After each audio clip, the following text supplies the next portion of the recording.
independent journalist Georgia Fort. Benjamin Dixon is currently on vocal rest, so I will be spending the morning with you. He is still here supporting behind the scenes.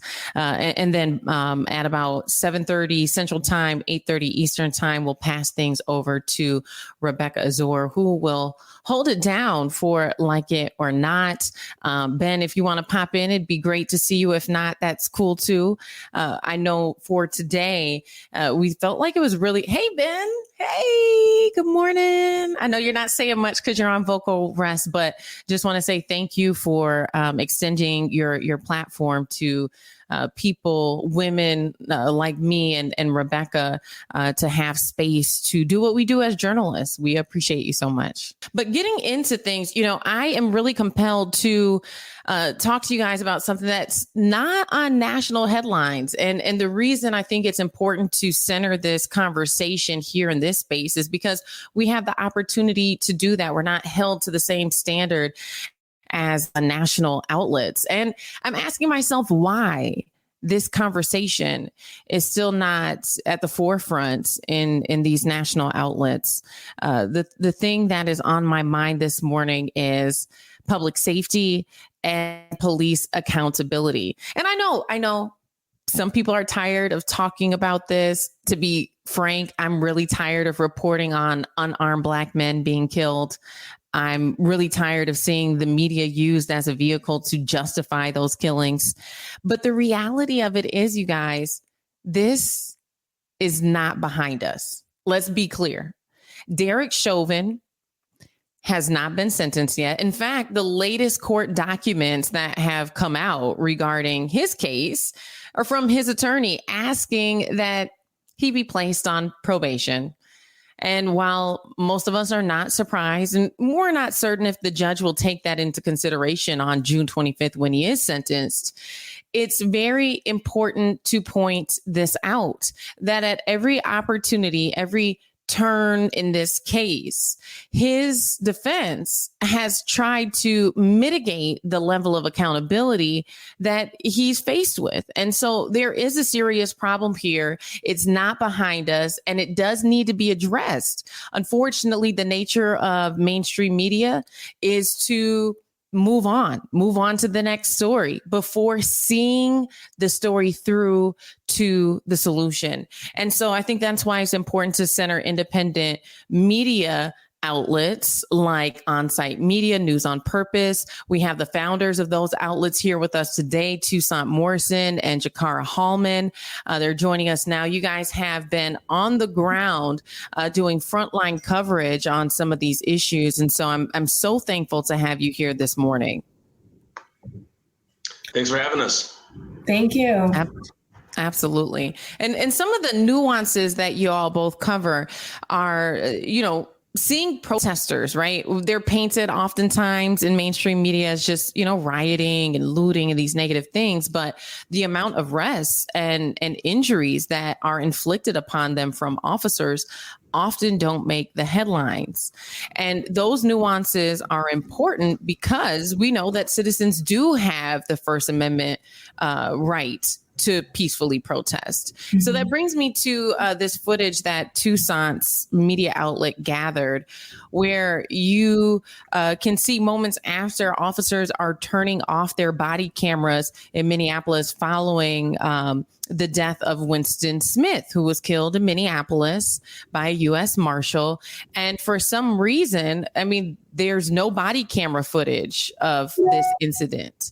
I want you guys to take a look at this footage here where you can see these officers. You see the one cop going officer by officer, whispering in their ears.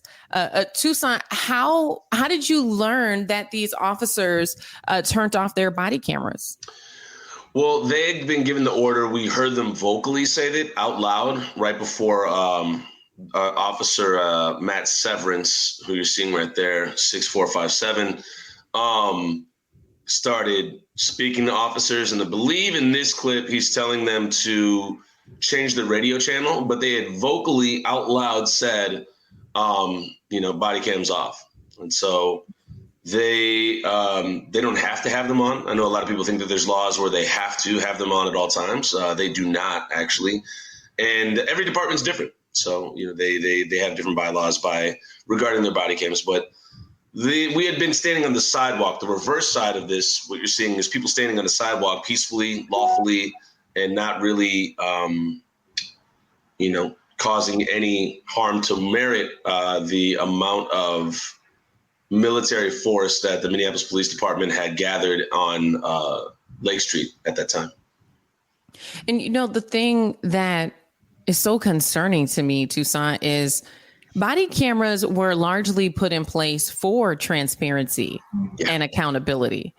And so to see this almost digression, to see us almost going backward, it's almost, it feels very counterproductive. And the other thing is, so protesters are out here protesting because there's no body camera footage of the fatal shooting of Winston Smith, yet the officers are responding by being out there and turning their body cameras off.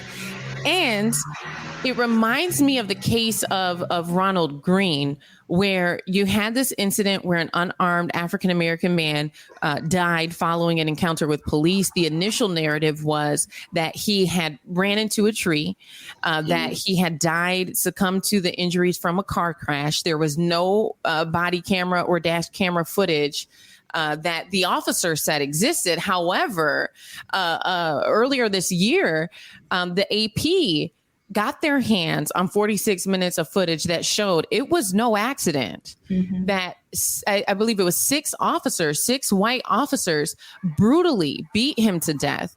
And similar to George Floyd, laid him on his stomach and for about 9 minutes. And he actually died from those injuries. And so it's very concerning to be here now, a few months after that footage of Ronald Green's death comes out, where we're seeing in Winston Smith case, again, they're saying there's no footage, but it's 2021. And law enforcement agencies, it's been recommended as best practices that they have those cameras on for transparency. Jakar, what do you make of all of this? Honestly, I felt a bit threatened to see them turn their body cameras off, because the next thought was, what are you going to do to us next? And again, as you said, the body cameras are for transparency. And so if you're turning these body cameras off, then it is your word against ours, because you can make up any narrative and say anything happened. And that's all that we have to go by and to believe. And so we fought hard. We really fought to have these body cameras put into place, and we need them to follow that. We need them to stick by that, and to at least give the community some reassurance that you're doing what you're supposed to be doing, and the events that took place are as they are said to be, versus us learning later of negligence, deceit, and manipulation of evidence and foutage. It really kind of diminishes the trust that the community have with our law enforcement. Absolutely. In Tucson at a recent press conference, you talked about integrity being doing the right thing when no one is looking. And in this case, you pointed out like for Derek Chauvin, they didn't do the right thing when people were looking. And so what are they going to do when we're not looking? And I think about the very foundational components of our democracy, being at stake here, even for press. It feels unsafe to be in spaces where officers are turning their body cameras off in front of predominantly black crowds. It feels unsafe when we've seen a CNN reporter arrested live on television, even as press, to be in these situations. How are you navigating all of this, Toussaint? And what is the solution? Where do we go from here? How do we turn the chapter in this part of American history? Well, I think in regards of the initial part of your question, speaking to body cameras and being pressed, as you saw outside of the Brooklyn Center Police Department after Dante Wright was murdered by Kim Potter, they arrested press, they arrested medics, they arrested everybody that was present, and they flexed what we saw was their presumed right to violence. And so what I think of it is, all bets are off, and it does turn the metro area into a sundown town. So what are they going to do when the sun goes down and protesters are out? Really, all bets are off, and they did arrest several people that this past Saturday. They arrested several people last Saturday that were protesting peacefully. So whether these body cams are on or off, they're making arrests and they're taking people out, regardless of what they think or what they're doing. To get to the other part of your question with the body cam footage not being present or existent in the killing of Winston Smith, the thing with that is those are U.S. Marshals, and up until October 2020, there was no literature at all that saying that they have to have body cams. And so actually it was required for them not to. They were not supposed to have body cams so they could protect themselves. Yeah. If said agent was in another undercover, if they were dealing with, a cartel or doing something, with another case, they don't want their identity compromised. So no body cams, no squad car footage, they move they move off camera essentially. And so what that says is they prioritize the jobs of U.S. Marshals over the people that they're supposedly protecting. And now that we have literature that says, hey, you have to have body cams, lo and behold, June 7th, 4 days after Winston Smith is killed, Ramsey County says, hey, now you have to have body cams. What you're seeing legislature put in place based on black men that have been put into the ground. It's not because they want to do the right thing. It's not because, hey, this is actually a really good idea. This is because we messed up and we killed another black person. Let us show some modicum of contrition by changing the literature. And the last point I'll make, the interesting thing about that is notice how they've said, and you all of us in media here we're well-versed in understanding that it's as important as what they include as what they don't include. And so what they've said is that they don't have body cam or squad car footage. They did not say that they don't have any cell phone footage. And so we saw there's been several people that have said there's, a possibility of somebody has taken footage from a condo above, there's several condos above this parking lot that look down on it. So there's more than likely footage somewhere. Where that footage goes, and if it goes to the BCA and only the BCA, then you're probably not going to see any modicum of justice brought about because the BCA is cops investigating cops. But notice how they haven't said no cell phone footage, and notice how the parking lot does have cameras, CCTVs that are mostly focused on the exits and the entrances. But there more than likely is footage somewhere. We just have yet to see it. Yeah, and I think that. The thing that keeps bringing me back to this conversation for our country is the fact that this isn't making national headlines, that it's become so commonplace in America that Black Americans, or in this case, we actually see very diverse groups of people going out to protest, but that it's become so commonplace that Americans are outraged that somebody's been killed by law enforcement, dozens of people are arrested, and it can just fly under the radar. And you can go to any national outlet right now, and this story is nowhere to be found on their homepage.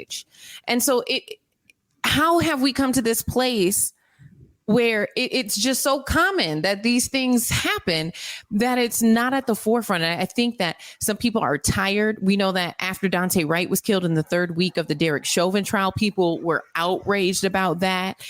There was also footage in that case. And so, with Winston Smith, I keep asking myself, what is it about this specific case that's happening right now, you guys? This is happening right now. It's unfolding each and every day. There are developments in this story, and it is going off of the radar for the most part. No one is following it. No one is covering it. And so, there's a few things. There was a false narrative that went out by a allegedly credible outlet that portrayed him as a murder suspect, which I think initially people just wrote this off as a justified use of force because of that inaccuracy. Well, yesterday we saw that media outlet actually release an apology after public pressure. I know I applied some pressure on my platforms for them to do that. And so I don't know if mainstream media just kind of saw that initial report and said, oh, okay, there's nothing there.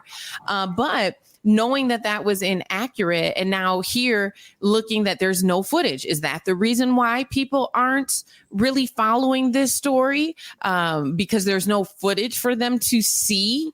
And so it's just, it makes me question where we are in terms of our nation's progress on public safety and policing, because a year ago, everybody was dead set on making substantial change on reforming police or defunding the police, or some people were wanting to abolish the police. And now it kind of feels like a conversation of yesterday, that people have moved on, despite the fact that the George Floyd Policing Act is not passed. On a city and state level where George Floyd was killed, there hasn't been meaningful legislation passed. And so this is not an old conversation, but it may be a conversation that people are tired of having. And I understand that, but I don't want to see our nation become numb. I don't want to see this become the normal and where people just write it off as another police killing. You both are on the front lines following these stories. How do you cope and process after seeing trauma and a police killing after a police killing, and you're both people of color? How do you internalize that and process it all? You know, I struggle every day, if I'm being honest. I truly struggle every single day. One part of me is like self-care, unplug, take time off. But then as independent journalists, it's important to be out there, because if we're not out there, then who is changing the narrative, as Georgia said? Who is challenging these mainstream platforms to make sure that they hold themselves accountable? And if they do make a mishap or a misstep with their communication and their narrative, that they are taking accountability for that. It's hard. It's hard. I typically ask people, what are our allies, in a sense, when they say, I support you, I got your back, sister. My question is, what are you telling your families? How are you having these dinner conversations? How are you speaking to your children about what's happening in the world around us? Because the children are watching, and we have to be mindful that they're out here too. I love that there was recently a press conference for the youth. It happened in Minneapolis, and I look forward to seeing it in Atlanta, in New York, and so many other places around the world, because our children have a voice. And I find comfort in knowing that they're asking questions and they're inserting themselves in the conversation. And so anytime that I get a chance to, I'm sitting down with our youth. Anytime that I get a chance to, I'm now, because of the narrative where we have press, mainstream media, putting out false narratives, I'm actually like questioning and verifying the narrative of the narrative that is being put out. And it's hard work. It is. And I won't say anything else besides it's hard work. And Toussaint, how about for you?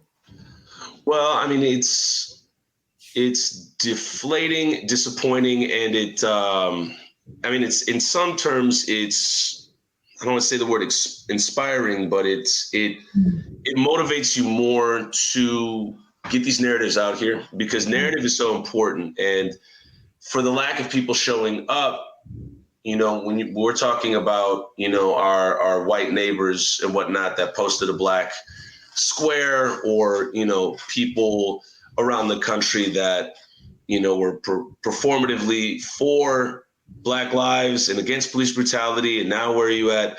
The idea is that everybody has their own level of capacity, and if we're meriting everybody as they're doing the best they can do, then this is the best that we got, and that's not to say that's not to give anybody the pass. It's to say that our best has to be better. And I think for Black folks, when we look at this, personally, for myself, as a black man, you're seeing yourself in all these people, all these black men that are put into the ground. And, it's black men that are 2.5 times more likely to be killed by cops than white men. Black men are by far and large killed more than any other demographic. It's scary. And it's also scary in the case of Winston Smith, because this is done just in broad daylight, but under the auspices of, the mute button and, don't talk about it, go home. So that part is extremely insidiously scary. And so for me, I would say to answer your question in short, sometimes you get a little bit of paranoia about you, like how easy would it be for them to take you out, just cut your narrative short. And then what's the message that we're sending to young black people and how they see their lives as expendable and how they see their lives as rewritable. As we saw a major news outlet just jump the gun and run off of propaganda. The idea is that, and the last part of this is that the motivation of it is to actually not only say I'm human, but shout it, because nobody else is going to do the work that, you, Georgia, are doing, or you, Jakar, are doing, or you, Benjamin, are doing. We got to do it ourselves. Public media isn't going to show up and start doing the right thing until we start doing the right thing and setting the tone. So that's the inspiring part about it, I would say. As I said, I wasn't going to use that word, but is to watch black folks take the narrative and pave the way that has not been paved before as we know it. And so I find it disheartening to see another family, grieving the loss of their son. But I also find it as a time to step up and start telling our stories. Yes. And so if you guys are just joining us, we are talking about an incident that occurred within the last week in Minneapolis following the fatal shooting of Winston Smith. Officers were instructed to turn their body cameras off. We're going to play this clip for you one more time where you can see one officer going cop by cop, giving them instruction potentially to change the channel on their radio frequency or to just follow up in enforcing them turning that body camera off. And so it brings us to this point of conversation where, post George Floyd, everyone was looking for some change in policing. And here in a major metro city, we're seeing officers being instructed to turn their body camera off. We have an incident where Winston Smith was killed and there's no body camera footage, so they say.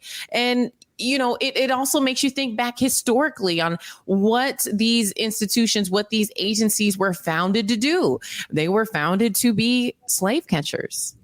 And that fact is often left out of the narrative in mainstream media. But I know we're getting ready to wrap things up here. I want to pivot a little bit with you both. Toussaint, you don't just follow these types of social justice issues. There's a variety of different issues that your organization, On-Site Media, has been following and covering and bringing attention to. David, if we can play the clip of Toussaint outside of the mayor's home, showing up and pressing, putting pressure on elected officials to be held accountable for the promises that they've made.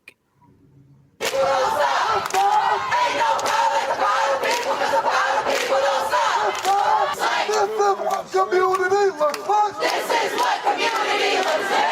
The whole entire system is guilty as hell. And so I think this is actually the hundreds of people who came out to protest Winston Smith's fatal encounter. And here we go. This is it. And the promise that he sold this city on was that there would be affordable housing. However, what's happened after I give up this mic to the rest of y'all, what we've watched is the dehumanization of this city's most vulnerable people.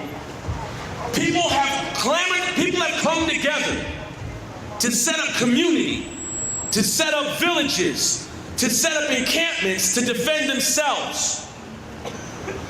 When the Minneapolis Police Department lynched George Floyd and the city let open the gates for white supremacists to come through to start terrorizing these citizens, Mayor Fry spent tens of millions of dollars to bring the National Guard in. Tens of millions of dollars to police your bodies. Tens of millions of dollars to not address what happened. Then, when one of our brothers gets hung, media rolls through like J. Cole's from KSTP and wants to talk about the effect and say that, oh no, protesters are showing up at elected officials' houses. Hell yeah, we are. And they're making threats. Tucson, this was from a time where you went to the mayor's house, and that's been a strategy. Often, we just saw folks show up to the head of the U.S. Marshal's house.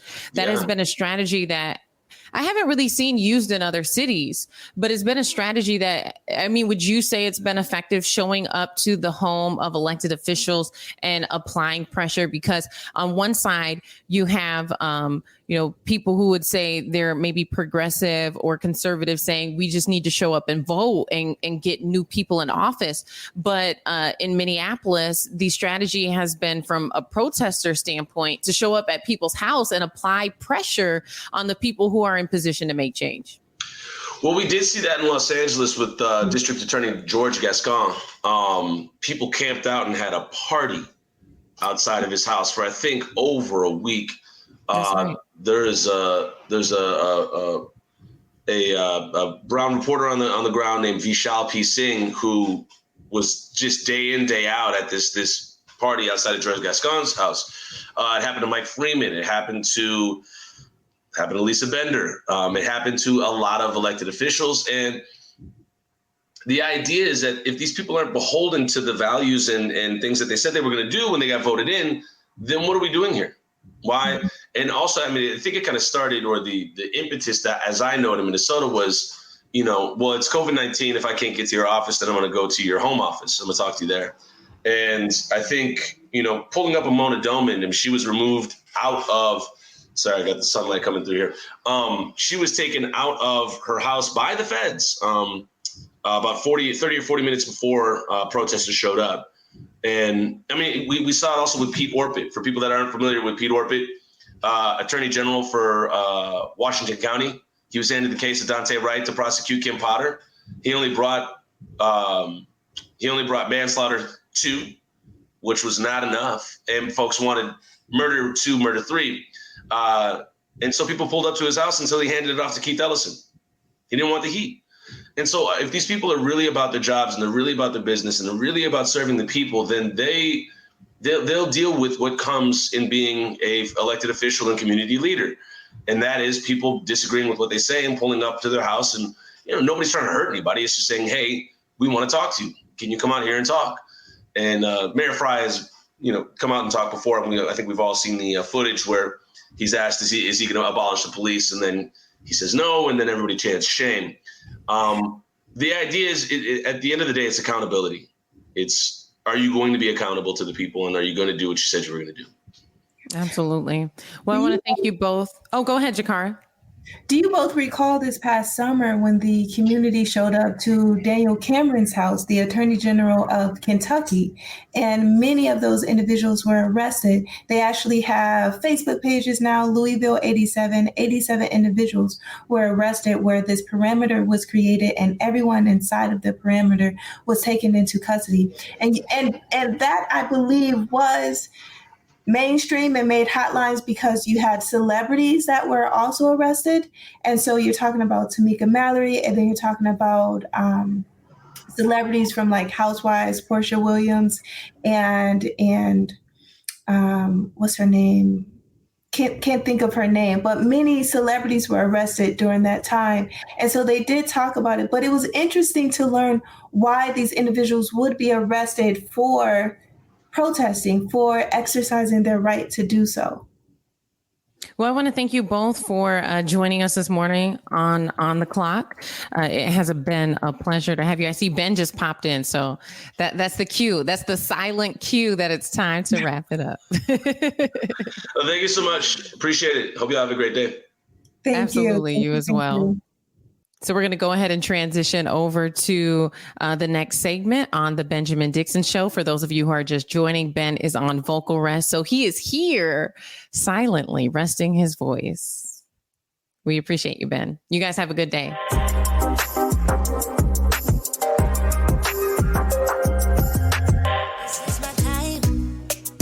Good morning again, y'all. Make sure you come on in, get situated, get settled. Like it or not, it's coming up next, y'all. Make sure that you stay tuned.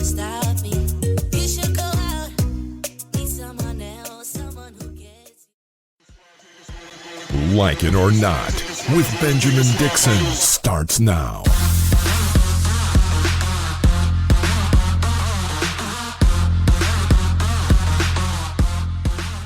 Hey. Good morning, people. I forgot I saw Rebecca, and I was like, "It's Rebecca." I forgot. That's me. I'm Rebecca. That's we me. need to start over though. Oh, You know why we need to start over? so we can say welcome to Like It or Not. No, because you need to go change your outfit. Oh, because my colors. Well, before I do that, representing the illustrious University of Florida A&M University. There goes Benjamin Dixon, guys. Because I know y'all gonna be coming on looking for him. Here he go. He's not here this morning, cutting in just to show you guys that he's still here. Even though he's not here, he's still here. That was quick. That was quick. And he's back. And he's back again. This right here is gonna make us a little upset. I ain't want to start the show like this, but we're gonna have to get it out the way, right? Yeah, so Representative Ilhan Omar, right? She exposes the racist voicemails that she gets. Now, she uploaded this to her Twitter, and I want to go ahead and let you guys hear what people of color, no matter where you are, especially in this media space or in these representative spaces, how they are viewed and how people have the audacity to call them and tear them down just about who they are, what they believe. Let's take a look or a listen. Destroy cultural heritage. They destroy history, just like Miss Ilhan Omar, because Muslims are terrorists, and she is a rat. And every anti-American communist piece of that works for her, I hope you get with you. This is very important because it's a lot of times she pointed out on her Twitter page that these voicemails, I mean, it's nasty as we heard, right? It's very disgusting to hear and things like that.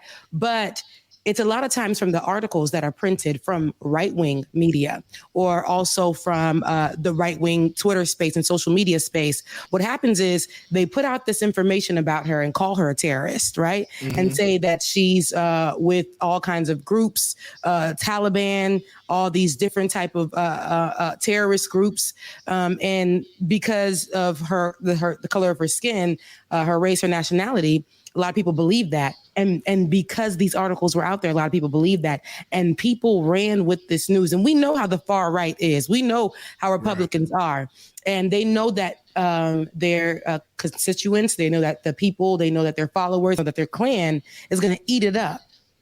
And this is what is presented to her. And she played those. I think that, and then that is one of many, I'm pretty sure. But she played those to show how she's being attacked and how she moves on every day. It's one of those things where we say we have to go through things, right? And that don't kill us, but make us stronger. And I don't know how I would be in that position to do so. It's funny because I remember when me and Ben started this thing and we would have a number where they left voicemails for us. We have a segment up, and I don't know if it's still up online, but there's a segment, and Ben did it on his show, the Benjamin Dixon Show. He did it on his show, and he played those voicemails, a few of those voicemails, and they were saying like, we don't know where you guys are from, but get to where go back to where you're coming from. And, for me, it was very shocking for me when they found out that I spoke another language and who I was. They were like, this black girl, she's some kind of mutt or whatever. She needs to go back to where she's from. And Ben had made a beautiful, a great point in that particular upload, and I think he's gonna get it for us right soon, so we can play a bit of that. But Okay. Ben had actually came back and was like, "It's funny because you guys are saying that we need to go back to where we come from. One, we didn't ask to be here. Two, I could trace my heritage. I could trace my family way back further generations than you can as a white person." And I sat there and I thought about that. I said, that's such a good point that I don't think I don't think a lot of people understand. Black Americans can trace their generations. Yep. Very, very far back. Sometimes, many times further back than a lot of white people can in this country. How far back do you think your generation goes of Black Americans here? Very far. My heritage goes back to my grandmother was a Jefferson, and go back further. Oh, Thomas Jefferson. So it goes back very, very far. Talking to my mom, very far. Yeah. I wish I knew the extent of how far it went to, but I know that somebody was, a family member. But that's a big deal. That's a big deal. And it's a big deal because it's like you can trace them far back, but they're going to come up to you and tell you, go back to where you came from. What's even funnier to me is like, who asked to be here? Okay. If you look at our history, we didn't ask to be here. But then, it's just the racism and the audacity, but the audacity that was built up by right-wing media, by, so and that includes the social media and the spaces that talk and give this rhetoric and this bad narrative or this false narrative of Ilhan Omar, who is a state representative in this country. And she's treated the way that she's treated. No respect. And anything that she says, anything that she does will always be treated as not even second. Like it's just the bottom of the list, no matter how hard her fight is. Right. A lot of people who are in control are only going to see what she looks like and, what she believes. So here is a piece of what I was just explaining to you guys of some racist people calling into our show, Like It or Not, the first edition a few years ago with their racist remarks. We're only going to play a little bit because this thing can go. So let's take a listen. Policies. All right, next voicemail. Yeah, this is Sam from Connecticut. I am sitting here watching these two black fools on TV, on YouTube, that are totally making a fool out of themselves. They're both illiterate, and if you want, take all your black butts and go back to Africa. That's where you belong at. That's where you were put at. We don't want you here in the United States. Okay. All you do is suck from the white people. Mm-hmm. Uh-huh. And you're all dumb and you're ugly on top of that. And Obama is an asshole. All right. So listen to this, right? There's a few things. There's a few things I want to discuss here. We are black. We're both assholes. We're illiterate, and we're ugly. And then because we're black, they had to believe that we are associated with President Obama. And they ain't even know. So that's how you know they didn't watch, because even then, Ben was calling out President Obama former President Obama like nobody's business. Okay. Mm-hmm. So I don't even know why that was a point. Okay. And that was pretty cute back then. I mean, I don't know what to say. We were nice and black. We had good lighting on us. We made it do what it do. They were so mad that they had to pick us apart because of our physical. Because of our physical, because we said things against them. And you know who those people were. Those were the Antufas. Those are the one-tufas, okay, out there in the cut. And I got my good old overalls on here. Oh, yeah, you do, Rebecca. Looking damn good. Those good old overalls. So listen, real quick before we get to this next segment, I want to tap into Babecca, since it is Babecca right here on the show, right? I want to tap in real quick, and let's act like we're calling in. We're calling into the Like It or Not show to disrespect Bubba and Rebecca, actually James and Rebecca Azor. Let's go ahead and call in and leave that voicemail. hello, this is Rebecca and Bubba. We're calling into the show. Hold on, Bubba. I just want to start it off. Let me get to the phone. I want to talk to that. All right now. Well, I just heard both of you, all three of you, there's one bald-headed who says he's gay. How can he be gay? Look at him, a big black dude. So listen, one bald-headed one that says he's gay and plays music. Who does that? Doesn't even mix. Then there's one on there. She changes her hair all the time. I remember her having it in braids, looking like a carpet. Side note, they told me that before.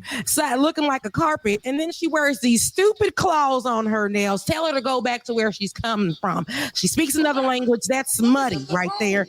And hold on, Bubba, one more. Then there's that bald-headed beanhead.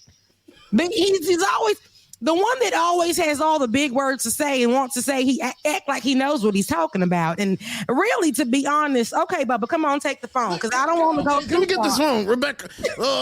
You people on this show, apparently you don't know what the hell you're talking about. That damn black man, the big bald one, what the hell is he doing there? He just looked like he plays music. What is this? And they said he's gay. They said he's gay. He's gay? Oh my God, I didn't know that. He's gonna burn in hell. He's gonna burn in hell. He's gonna burn in hell tomorrow. Rebecca, what is going on with this? And then that other, oh my God, the one with the big ass head, Benjamin Dixon. What kind of name is Dixon? I don't understand what the hell is going on. It's a slave name. You goddamn right it is. That is a slave name. And then that old heifer, Rebecca. I can't stand her ass. She just gets on my nerves. She's so black. She talks a lot. Why is she so black? She talks a lot, Rebecca. She does. I can't stand her. She's Azor. What the hell is that? They say it's from Haiti, something like that. Haiti? I don't know. Well, wherever she is, she needs to go back there. Go ahead, take her big ass head Ben and the black gay DJ, send them back to Africa. And the funny thing is, we didn't ask to be here. We didn't even ask. I didn't even ask my family to be in Haiti. But I'm Haitian, and we don't like slavery. Okay, we rebel like nobody's business. And black folks in America have rebelled time and time again. That's why this show is what it is, and it will always be what it is. You guys can get mad because of the color of our skin, where we're from, and get mad because you think that black people are only one-minded or one thing, and we're not. We're so big and we're so expressive, and we came here and did the damn thing no matter what and fought for what we needed to fight for. We took on these slavery last names and make it do what it do. Y'all can never be at the barbecue, and y'all couldn't. That's why I can't even go to the barbecue that everybody's inviting all these folks to, because this is what they believe. They believe all these things. They believe because, oh gosh, I have a black friend and all this other stuff that, we don't know that just yesterday you were saying, look at that black girl, look at her features, look at her nails, all the time in the comment section. I love Rebecca, but don't do it. Don't do it, sis. Don't do it. It's because I'm black, because if I was white doing the same thing, it would be impressive, right? It would be something you can monetize on, right? It would be something that you can listen to when it's coming from a state representative. That person was white, right? Now, we're moving on, though, because I could stay on here forever. Because you just dropped it.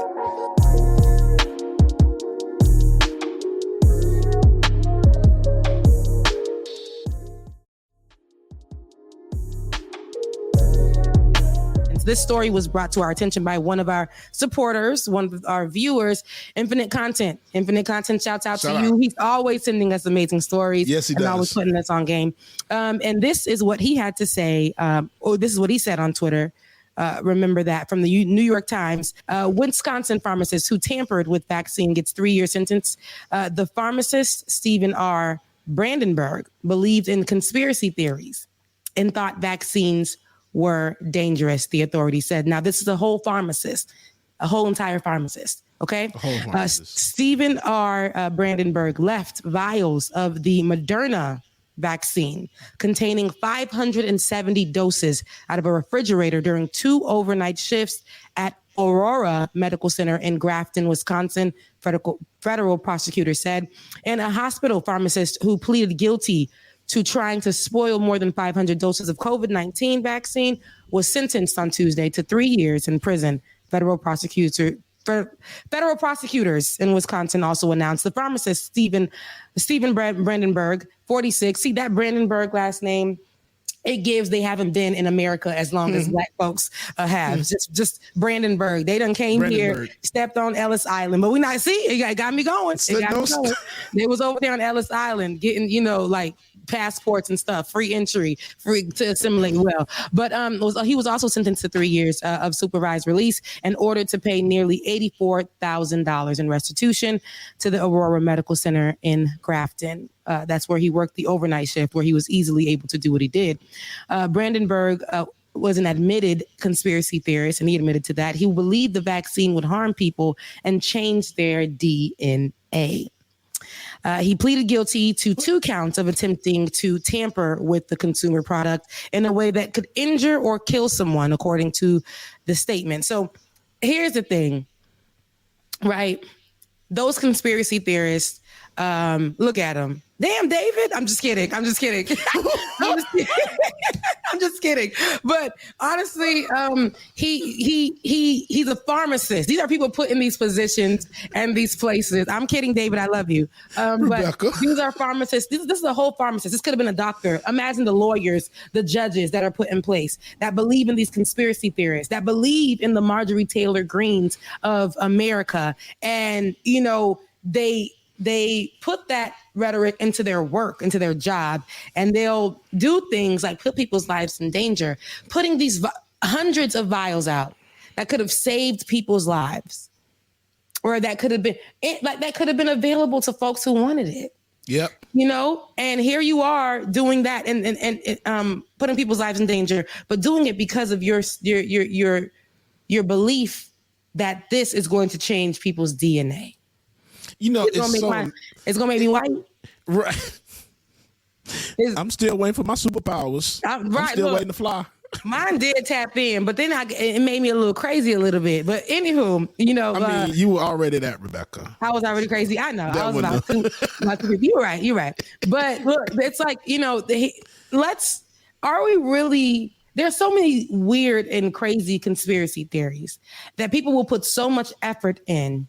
And these are people who we believe to be smart. Like, you're the whole pharmacist, Yeah. Hey, you know better. You know so much better. And you still kept the position and thought that you were doing something good. This reminds me of the terrorist attack on January 6th. Right? Speak on it. These people believed in a whole conspiracy theory, got together, pulled up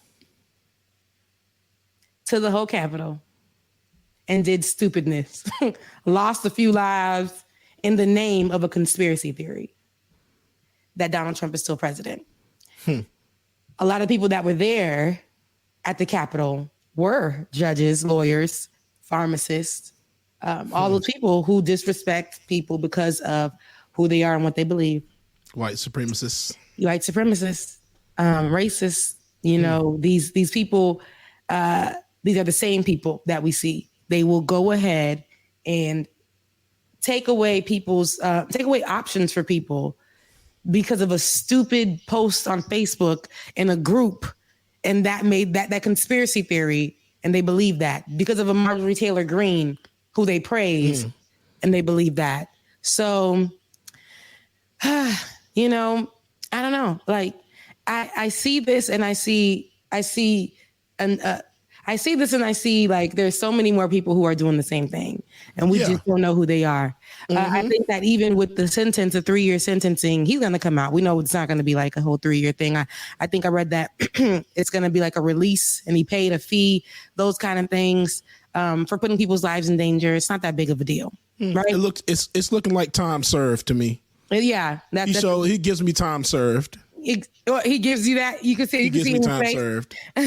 And I bet you he's gonna be out, and he's gonna get another job, a pharmacist job. He definitely is. Like, no problem. Like this is our world. This is our world today, and I just feel. And it sucks. No, it sucks. It's our world today. It was our world before that, and it'll probably be our world tomorrow, just with a little bit more diversity and inclusion.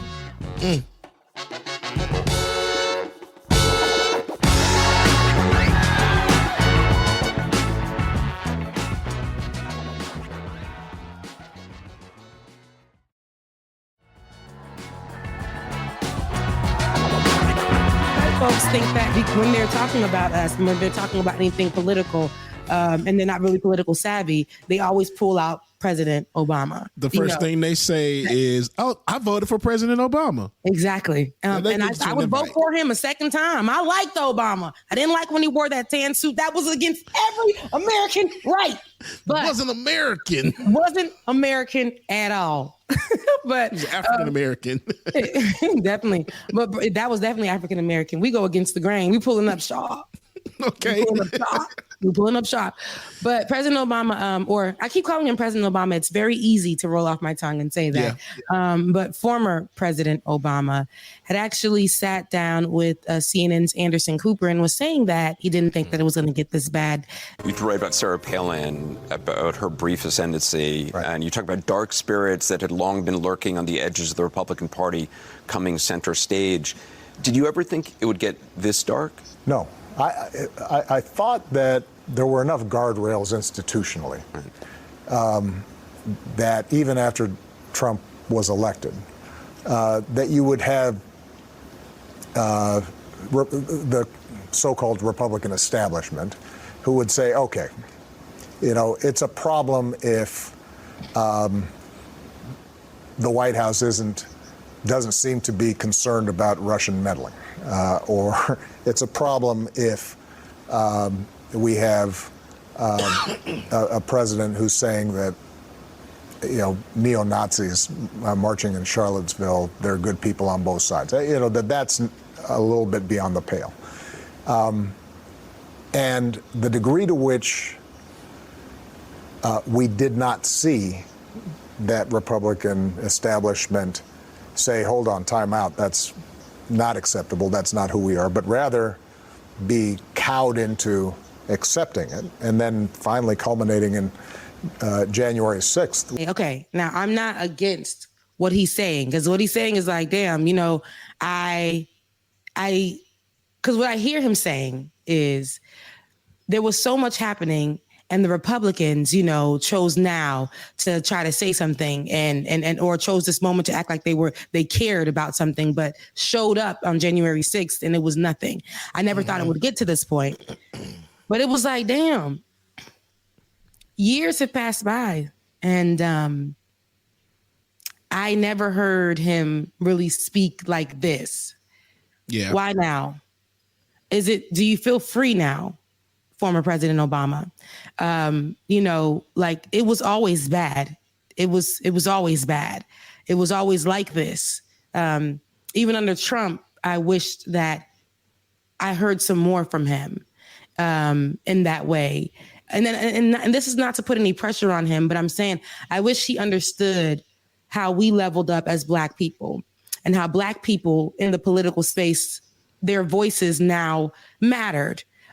Even the former people who had spots like a whole damn president seat, people would hang on to your every word.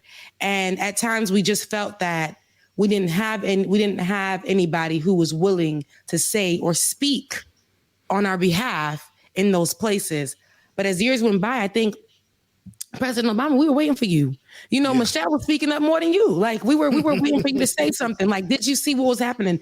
And it's funny that he says that he didn't think it would get this bad when he was in the worst of it at a moment. Yeah, he was. Now they just took off their hoods and we can see them and who they are, but he saw them. He looked them in their face almost every day. So, I think it's kind of interesting that he said that, Yeah. And it's true. I agree with what you said, Rebecca. When you said they took the hoods off now and everything. I think now when Trump came in, it seems like he made it okay for everybody to come in like, oh, Trump's here. Oh, hell, we can take the hoods off now. We can be free white supremacists and talk about bipartisanship. But, we're not going to do it. We ain't going to go across the aisle, hold your head. Nah, hell no, we ain't going to do that. Yeah. We're just going to keep doing what we're doing. Definitely. Be worse and be real with it. And be real with it. And Joe Biden, having Kamala Harris as, vice president. And it's equivalent to that for me. Even though I feel like, former President Obama had still that a little bit more fervor and a little bit more blackness in him. You know, he spoke on behalf of Trayvon Martin and said that he could have been Trayvon Martin, or Trayvon Martin could have been his son. And, you know, those kind of comments, those were powerful back then because nobody was really saying those things. But we got VP Kamala Harris saying that racism isn't a thing. And here in America, racism isn't a thing. And we haven't really heard her speak on behalf of a lot of the Black issues that have been going on. And y'all can square up with me on that, but we in June. We in June. Right? Let's play the second part of that. Let's hear what else he had to say. And then finally culminating in January 6th, where what originally was, oh, don't worry, this isn't going anywhere, we're just letting Trump and others vent. And then suddenly you now have large portions of an elected Congress going along with the falsehood that there were problems with the election. And the leadership of the GOP briefly for one night when they still had the sort of sense of fear in them, going against the president. And then poof, suddenly everybody was back in line. Now, the reason for that is because the base believed it. And the base believed it because this had been told to them not just by the president, but by the media that they watch. And nobody stood up and said, stop. This is enough. This is not true. Dang. I feel like he's about to say something about himself on that, because I was going to say something. I'm like, well, did you say stop? This is enough. Right. This is not true, because you have that power. And I don't think he understands that he literally has that power. People still see this man as the president, like a lot of people see former President Bill Clinton as their president. You know what I mean? So I hear you, former President Obama, but so much has, so much has really gone on. And now you're speaking. And is it because you've always felt this way? Or is it because you feel like you have a voice now? It's just it's something, a book about to come out, The Audacity of a Black Man. I don't know. What are we doing, right? What are we doing? And I see Anderson Cooper talking to him. Anderson Cooper admires him. I can see that. Yeah. And even the conversation that they're having is like, so why didn't you speak up? And why didn't you? And what do you think about this? And what do you think? Because everything that Obama is saying is like, all right, okay, yeah, I'll give you that, and you're right. But and Obama is speaking as if like him saying this is an epiphany. Right. We knew they were bad.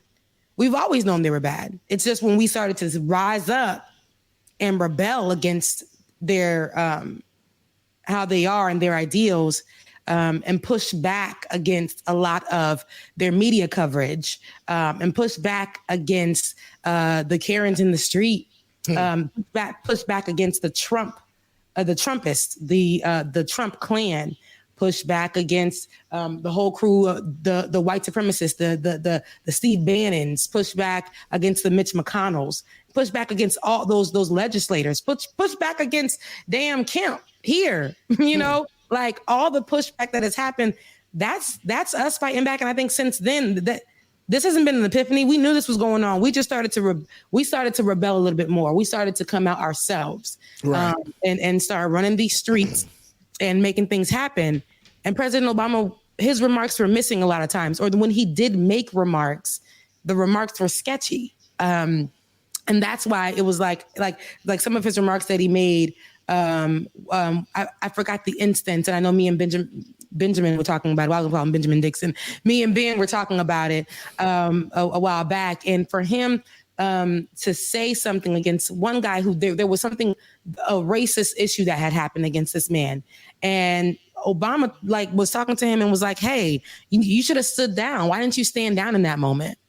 Why didn't you not say anything? You should have complied with the police officer." And if we talk about on the show, a lot of times those words like you should have complied. Why did you say anything? Why did you fight the officer? Now that I look back at it, why was that? Why that couldn't be anything racist because you were fighting back with them.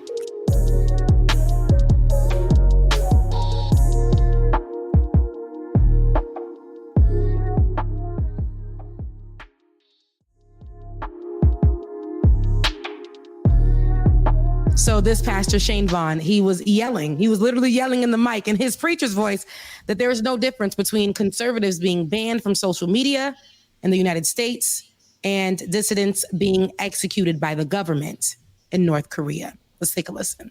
Reactionary thought to what the government tells you is good for you. In North Korea, they line you up and shoot you. Oh, in America, they don't do that? Really? Mm-hmm. Do you not know that the best way to kill somebody is to shut them up? To destroy their influence, destroy their voice, destroy their credibility? That's all you have to do. It's the same thing. They shoot them in North Korea and they kill them in America. This is why any infringement on free speech in this nation must be fought against at every level. Okay. Every level. To me, that was about Black folks. I'm like, oh, you saying something good, but to me, that's relatable to Black people. You guys are always shutting us up. And when you do that, you're shutting up our voices, our influence. You don't want us to say anything. We have no power. We have no right here in America. But when it's done to conservatives, all of a sudden they understand that idea that we scream every day when we're in the streets. All of a sudden they understand that idea that immigrants are yelling when they come here. All of a sudden they understand that idea, that people from the Middle East feel when they speak up or when they say anything. All of a sudden they believe that idea. Mm-hmm. All of a sudden when it comes to them, when it comes to conservatives, so that is very telling.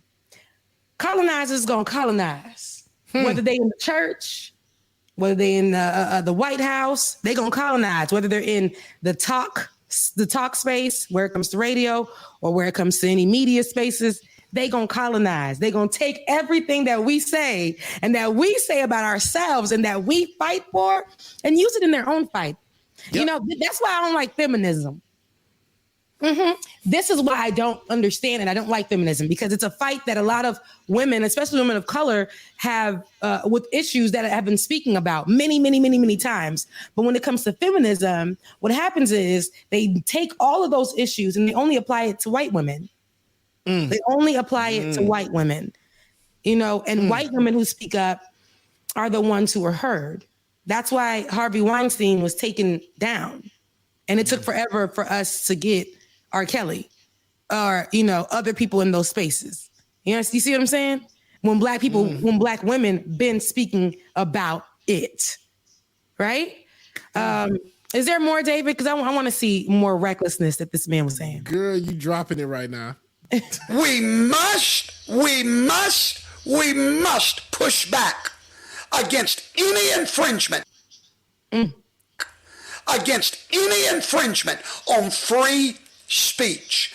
This man was killed last week. I have friends in social media that was killed. You know how you kill them now? You don't take out a bullet. No. You pull their account. You know how they killed President Donald Trump? They didn't pull a bullet through him. They did something worse. They destroyed his ability to speak. Yep. You better wake up. You better see how North Korea is no different than the United States of America under its current administration. Oh, okay. All right. So he's talking about killing folks every day. Bubba, you go outside, you're afraid. Yep. That you're going to be shot down. Right? I'm afraid if I go into the grocery store, Karen is going to say that I did something to her, and I'm going to be taken into jail and possibly treated, possibly treated and killed while I'm in jail. He's saying all these points, and this relates to us. He said what they did was how they killed Donald Trump was by silencing him. And we need to realize that America is an American under its current administration. And what's happening right now is an American under the current administration. All All of that is our fight. All of those are our words that fall void, fall on deaf ears. Nobody listens when we scream, when we cry out in the streets, when they're killing our brothers and they're killing our sisters. Nobody listens to us. Nobody, no matter how much we preach about it, no matter how much we march about it, no matter how much we create campaigns surrounding it, they don't listen to us. They silent Donald Trump. He loses his presidency. They march up to the Capitol while we're marching in the streets. We're staying safe, and they're still shooting us while we're in the streets. They're killing our activists and saying that, hey, this wasn't something that was racist. This wasn't racially influenced. But they get to go scream out that Donald Trump isn't president and pull up to the Capitol, put people's lives in danger, come with weapons. They come with guns and everything. We're not even strapped when we're headed out into the streets to yell and fight for our lives and just fight for a piece of some kind of freedom here. All that happened was that they silenced Donald Trump. They took him out of the White House. And now people are willing to cry about it, say that this is an infringement on their rights, their American rights. Now we're living un-American because they silenced him. Y'all silenced George Floyd. We can't ever hear him or his point of view or how he feels about anything. Y'all silenced former President Obama, who now has to come out after being silenced for so long, feeling like he couldn't even say anything for so long. Y'all silenced him. We had his back the whole time, and nobody cared what we had to say about it. You guys have silenced us since attempted to silence us since we got here. You guys you put more fight into things like Donald Trump being president. You put more fight into things that shouldn't be, right? Like which you guys backed so quick, that Asian hate bill, which I'm happy that it passed. Right. But we've been fighting and talking about Black issues in these streets like nobody's business and screaming about it like nobody's business. But we got evangelicals who are fighting about things that don't matter. And that is basically whistleblowing to all the people that follow him. And when he says, get ready, he says, get ready for those people, right? When he tells them to, watch out and be mindful of what America is doing and how un-American it is. They believe that with all of their heart and soul. But they won't look at when we say it's un-American for you guys to be, to be saying that this is the land of the free, the home of the brave. This is a melting pot. This is where immigrants come to make it. If you can make it here, you can make it anywhere. We are open doors. They're saying that, that's American. But when we come and we try to apply that to our lives and we fight for rights and stuff, they don't give us an opportunity. They don't give us anything. So we can't scream that it's un-American. We can never scream that it's un-American. But these white folks, when they don't get their way, when they don't get what they want, then they say it's un-American. It's un-American to kneel, but it's all right for them to use the flag for every other thing, right? Right. So, anywho, to that pastor, your words are counterfeit. They have no weight. They don't. We've been saying those words for a long time. It's like Melania taking Michelle Obama's words and using them as her own.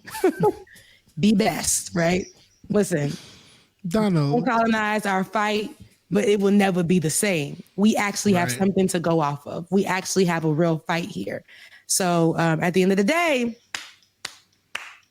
look, that was cute. That was nice. But it was nothing. Hello. There was nothing there. It was empty as hell. It was empty as hell. So speaking of these weird ass or ASS, we can say that on the show. It's in the Bible.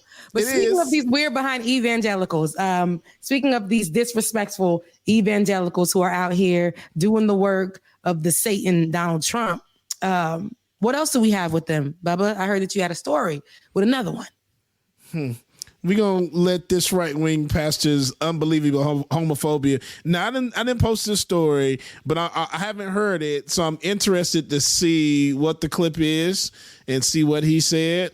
So David, go ahead and play that. And I think after this, we discuss it. We'll play that other clip after this. I think a lot of this hate crime stuff, which was really generated primarily to protect homo. Look, because I'm like, where is it? I'm trying to see it. Right. While we get that together, let us know when it's ready, David. But this, I guess, with this right-wing pastor, it's a radio host and Pastor E.W. Jackson, and he says that hate crime laws are designed to allow gay people to try to try to seduce people without straight people being able to retaliate. So he says that the hate crime. Hear what I said now? Hate crime laws are designed to allow gay people to try to seduce people, straight people, cis people, being able to retaliate. I don't get it. It's like, make it make sense. See, so hate crime laws are designed, they're gay. Hate crime laws just are, hate crime is gay. Is that what he's saying? Hate crime, gay. We would be black. I think a lot of this hate crime stuff, which was really generated primarily to protect homosexuals from bullying and assaults, I think a lot of that stuff is to protect against when people are improperly approached and may react violently. Say, for example, some homosexual approaches a man who is heterosexual, touches him the wrong way, does something the wrong way, and the man pushes him or maybe punches him or just responds in an angry way without thinking. That then becomes a hate crime. And I think that's what a lot of this stuff is intended to stop, to protect against, so that there's more freedom and more latitude to approach people and to try to seduce people without them being able to retaliate. Because if they retaliate in the wrong way, it then becomes a hate crime. Now, I'm not saying that's all of it, but I really do believe that that's a part of it, because we've seen those kinds of stories again and again. Let me go ahead and take this real quick and tell you, for all my straight people out there that don't know, we're gay for us. We ain't gay. Wait a second, y'all. Every straight person out there, just because I'm gay, don't mean I want your ass. Literally. Okay? I don't want you. I'm not checking for you. I'm gay. This is my lifestyle. Ain't got nothing to do with you. So if I say that you look nice, take the goddamn compliment and go on. It don't mean that every gay person in the world is trying to sleep with every straight person in the world. It's just not going down like that. And so many times that I feel that is the interpretation, that just because I'm gay and you're straight, you think that I'm checking for you. Ain't nobody checking for you. Ain't nobody checking for you at all, bruh. So you can go on somewhere. This man right here, for it, and that's one of the main things with our older community, African Americans, black, white, Latino, everybody. There's this issue or this thing that it feels like we're trying to put our gay on you. I'm not trying to put my gay on nobody. This is my business. Like I've talked to a lot of friends before, and I said, right now it's popular. It's very popular and mainstream to be gay. I'm an old gay. I was born in 1978. Been doing this night for a long time, but still, I'm not trying to put it on you. This is my life, what I'm trying to live, and do what I marry who I want to marry. Simple as that. And the video after this will break this down so much, because growing up, hearing about certain things, it made you afraid to want to be gay or want to come out of the closet or express how you feel, because you're worried that you were going to get your ass beat. Simple as that. And wow, look, I love the passion on that one. No, I love it, because you said something. I think the key thing that you said is me being gay has nothing to do with you. It's not me putting my gay on you. If I tell you as a gay man, hey, like your shirt, don't take that as you need to step up to me. And if you do hit me, it is a hate crime, because you're stepping up to me because you do not like the way that you don't like the fact that I'm gay and I complimented you, but that does not necessarily mean, hey, I'm trying to holla at you here. Right. When it comes to men who are straight trying to holla at us, women, and we're like, I'm not interested, and they get mad. and they take that offensively and they try to abuse women. Or if we compliment them and they're same thing. Like, to me, it's a hate crime. Don't put your hand on nobody because you don't like their response or what they told you or whatever, or because their sexuality or their color. And I like how you said, that's my life. I'm not trying to put my gay on you. That needs to be on a shirt. I ain't trying to put my gay on you. Look, nobody wants you. You know what, Ben? I hope you taking notes, Ben. Like it or not, on the front, like it or not, merchandise. I'm not trying to put my gay on you. I am not trying to put my gay on you, sweetie. Not trying to put my gay on you. Yeah, but so yeah, go ahead, Rebecca. No, go ahead. Oh no, I was gonna say that this next video, like I was saying, growing up black, you already know we have our struggles. Rebecca, you know, Ben, you know, and I wish Ben could come in on this as well too, especially in this conversation. But growing up black, it's an experience in itself. You're taught that you have to be a certain type of way, that you're raised to do something. Like you go to church and that you need to, you can't say this, or you have to be this one way. Marriage is between a man and a woman, nothing else. Nothing more. You always taught that I have to marry a girl, I have to date a girl, all this stuff. So that's not how it was. Can you imagine how myself and some other people that may have been gay at the time, still in the closet, how they felt not being able to express themselves? Now we separate and we don't want to go through it. Crazy part is, we look at gay men as being the weaker men in our black community because they have sex with other men. But meanwhile, there's plenty of straight men that have been f***ing women forever and can't even keep a job. Meanwhile, because we shun the gay people in our community and cast them out, they know how to take care of themselves. They know how to go out here and get it for themselves because they know no one's going to help them the way that we help other people. And it's bull. Gay black men have the unfortunate insight of understanding fully before they've even really truly gotten into understanding their own sexuality that the black community doesn't like them. They go to the barbershop as little kids and they hear the from other grown men. They see how people in churches talk about them, hear how they talk about them. They see and hear how we talk about them as black women.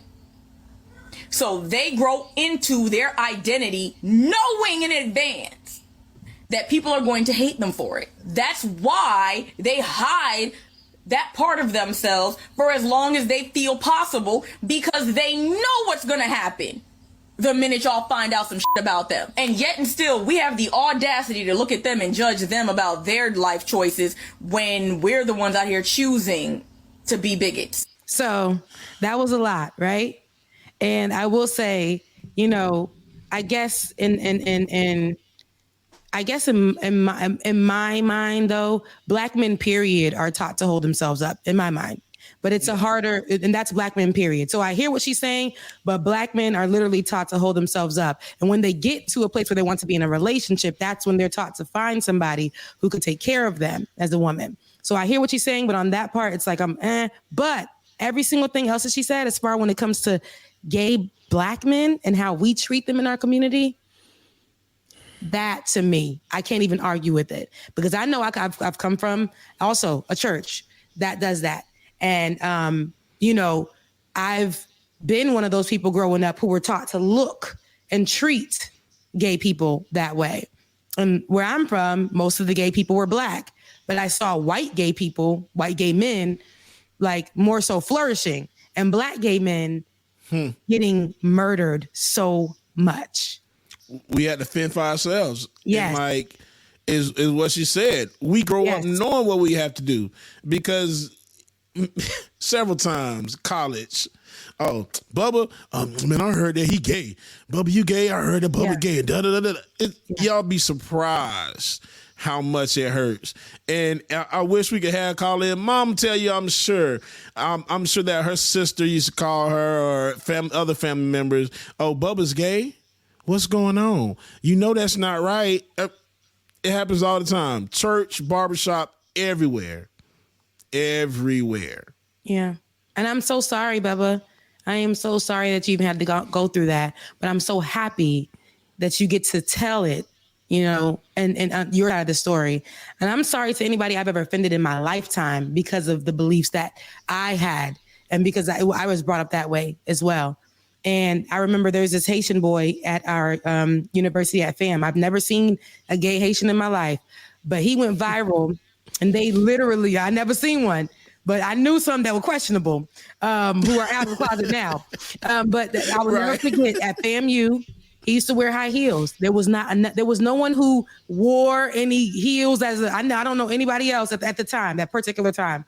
And they used to call him, this is when they were going viral, and they called him Buddy with the Heels. On Twitter, they used to be like, oh, look, Buddy with the Heels. And somebody recorded him and fought him. They fought him. And that's when I felt like I got to speak up on this. We were in school. This was my first year there. And I was like, hey, at the end of the day, I was in a community called HCC, which was Haitian Community Group or something like that. And we got together. I'm like, hey, at the end of the day, and he was in it too, y'all. I said, we got to stick up for him no matter what. Yeah. At the end of we have to stick up for him. If he wanted to wear high heels, so what? So what? He loves Haiti. He loves people. He's a person. Nobody should ever mock him. Nobody should have ever walked up to him. And because he was wearing high heels, because he was gay, nobody should have fought him and tried to beat him up and put it on camera and post it to make a mockery out of him. And back then, there was no, hey, yo, like, you know, hey, that's a hate crime. There was no, hey, you know, that's wrong to do that because he was gay. It was just like, well, he gay. I mean, and he had on high heels, you know. And that was such a problem. And I'm so happy now that, to me, I don't care who you are, what you are, where you from, whatever. That doesn't mean that we have to deny you healthcare or treat you disrespectful. It does not mean that. I don't understand that. If you don't like it, move on. You ain't got to be around me. You ain't got to like me. Just like you said, don't nobody want you. Nobody want you. I ain't trying to put my gay on you. I'm not. At all. Ben, I hope you got that and wrote that down, okay? And but yeah, and it's right. and it sucks because having to go through all of that and have it twofold, because I'm already a black man dealing with all the black man issues that we got already, worried about getting killed. But add on top of that I'm gay now. So I got worried about white supremacists beating my ass because I'm black, or cop killing me because I'm black. And then I got to worry about gay bashing coming from not only the white community, but the black community as well too. So it's just like, it's a double damn whammy. That's why at this point now, hey man, I'm who I want to be. I live my life and I can do what the hell I want to do for me. It has nothing to do with you. And like, I know we talk about our sisters and coming together. I mean, not sisters, but talk about coming together, black people. Yeah.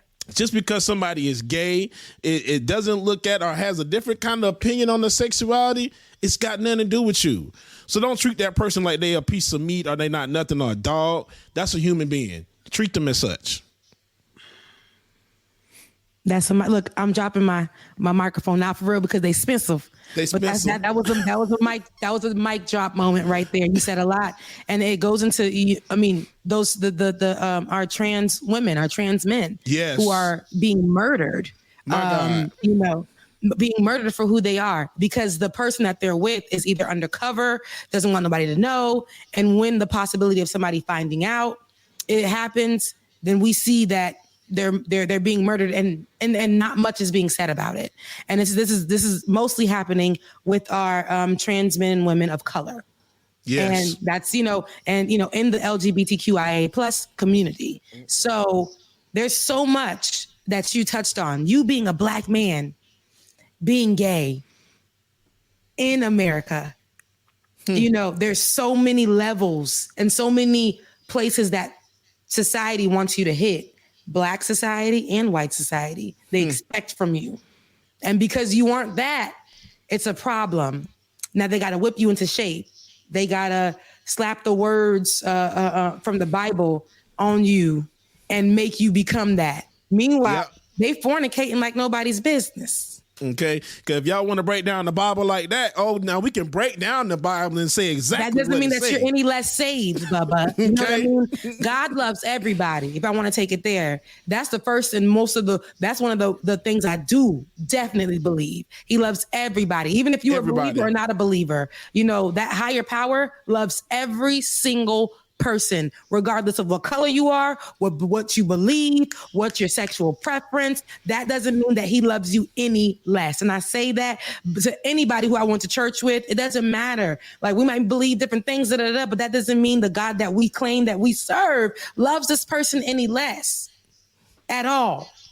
So, my God. Well, hey, Benjamin Dixon, you are on the show now. Is there anything that you want to say? Because I see you put them earplugs in. Are you going to, you about to say a little something? James, I'm going to make it short. The night you and me were over at the beach, we coming back. I don't know who all was with us. I don't know if it was you or me, if it was you, me, and some of all the sisters and brothers from the marching band. I don't know who all was with us, but the night we were walking back and we tried to get a ride with somebody somehow or another, it came to it where we ended up running from some white supremacists. Yeah. Them bikers in Daytona Beach, Florida. I'm running from white supremacy. You were running from white supremacy and all the other stuff that you have to deal with. Yep. All the other demons that be coming after you, and all the people who try to attack you for who you were. I was running from one thing, brother. You were fighting. You were running from two. We survived. You have been a survivor of not only white supremacy, but you've been a survivor of homophobia in the Black community.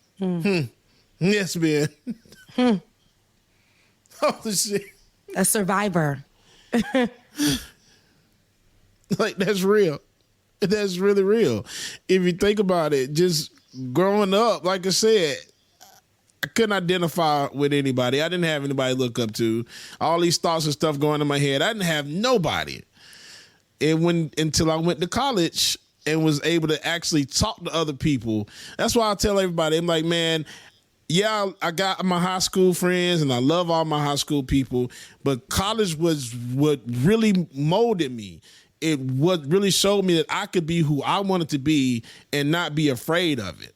And now, granted, at one point, it was some fear because, we went to college in the 90s, 98 going into the 2000s. So it still wasn't 2000. Right. It wasn't popular to be gay yet. Okay, it wasn't a thing. No, it was it's like if you say you gay, you can't say you gay. It starts in levels. Your DL, for y'all that don't know, that's down low. Down low. Okay, so then you come out as bisexual. It's like, okay, because I like men and women, so I have to play that fence. So it looks like I'm not one way. So everybody still be cool with me. And then eventually, third or fourth year in college, oh yeah, I'm gay because it's time to be who I am.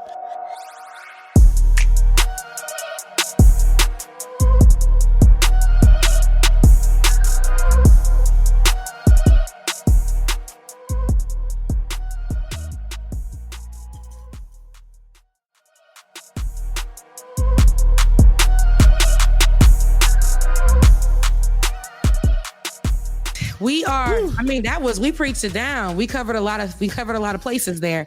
And I want you to take us to a break. We're going into the after party. If we're already not there, I don't even know. Sometimes we be in it and I don't even know. But we're going into the after party, and I really would love for everyone who's watching to, hey, Ben, love you, mean it. Bye. See you in the after party Rest in up. the background. But we're going to the after party, and if you are watching right now, please know that the after party is on the Like It or Not YouTube page. The Like It or Not YouTube page which will be linked in here. David, please link it. So go over to our Like It or Not page. We're doing that because we want you guys to go over to the page, stream with us there, because we're going to be eventually going there for the totality of the show. We're going to be starting and doing that. Subscribe. So like, share, subscribe, subscribe. All 326 of you there now. If you haven't already, please go and subscribe so you can continue to get this good content. Where are you going to get people talking about politics? Where are you going to get people talking about the church? Where are you going to get people talking about pride? A black man talking about pride? Nowhere, but right here on Like It or Not. So definitely become a subscriber on the page. Also, I love you guys. I thank you guys for rocking with us. Without you who are patrons and aren't patrons, but viewers, subscribers, people who like and share, we won't be able to do what we do. So keep on assisting, helping us, supporting us so that we can get out of this corporate world and be free and be with you guys every day. I love you guys. And also, if you haven't joined the Patreon yet, make sure you go patreon.com/likeitornot, patreon.com/likeitornot, y'all. We need your support. We appreciate it. We love y'all. We gonna see you in the after party. But before we do, let's get rid of some of these new Patreon members for yesterday. Boom. Yesterday, we had John F., Keith M., Scott H., and new Twitch subscribers, Ginger Snip Snap, who gifted a subscription to Wilco93, y'all. So thank y'all again. We greatly appreciate that. Once again, make sure if you have not, you join patreon.com/likeitornot, patreon.com/likeitornot. You can get dope ass content like this, get a dope ass crew like Ben, Rebecca, myself, David, Dwayne, all us. Man, something you don't want to miss, y'all. We're going to take it to the after party. Get y'all some good music though while we get over there. Let's get it. Like it or not.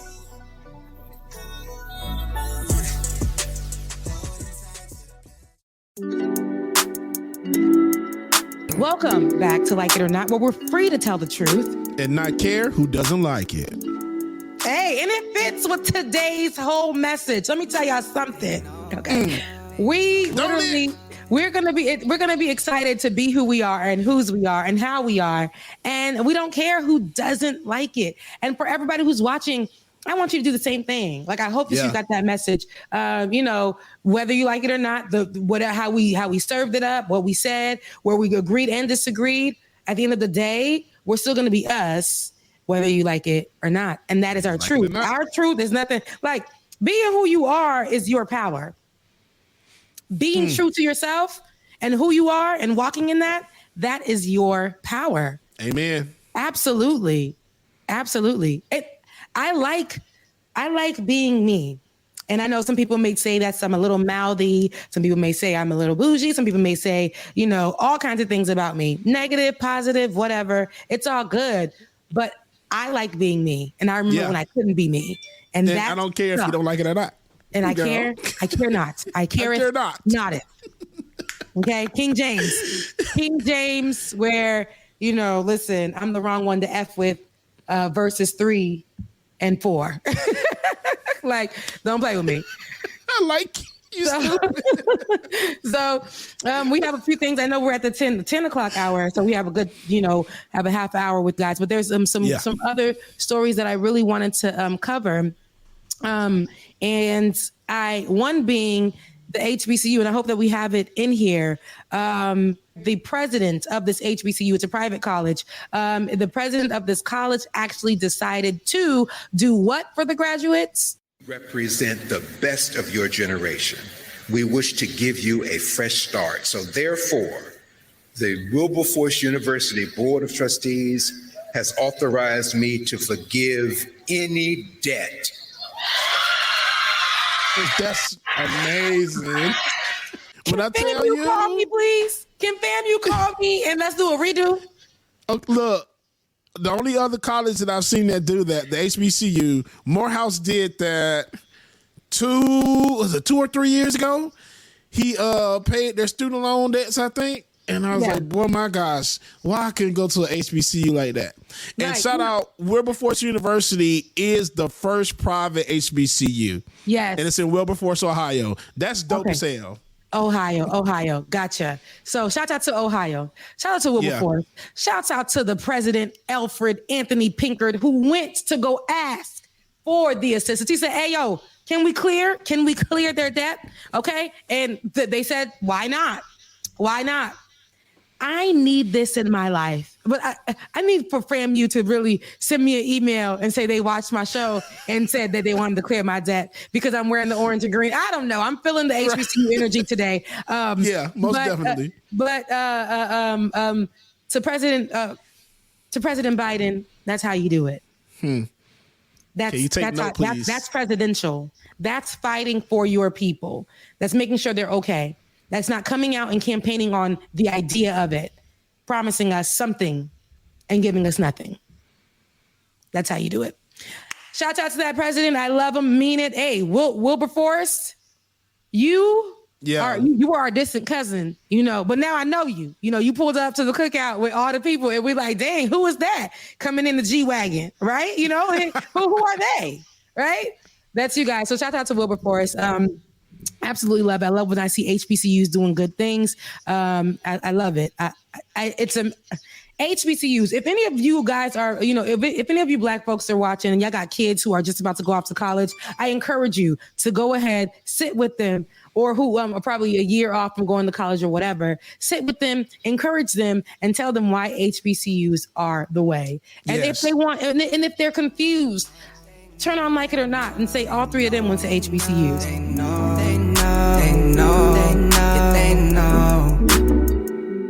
Tunnel vision when I hit the holly. I love Black creatives, especially our young people who are doing things and creating apps and things like that. It's a very innovative time, especially during the pandemic. Everybody was picking up something, but this young man created an app and he's going to explain it more.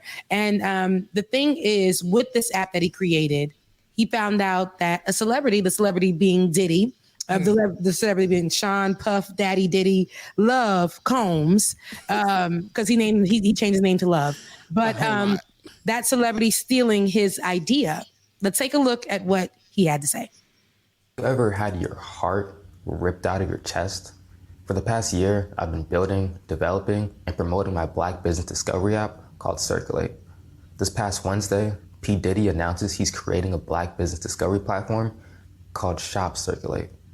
This is what a Black entrepreneur faces all the time. We go underfunded, we can't get loans, we don't have a network to get resources from. Like, look, man, I'm a kid from the South Ward of Newark, New Jersey.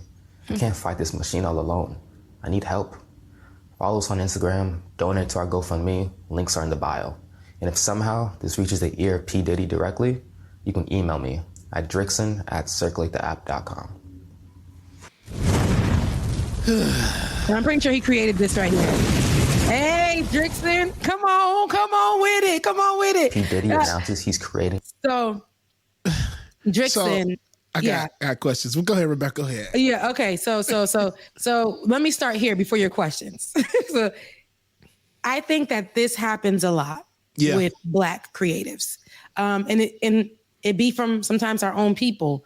Now, you can't tell me that it's a coincidence that it's a Black business discovery app that was created with the name Circulate.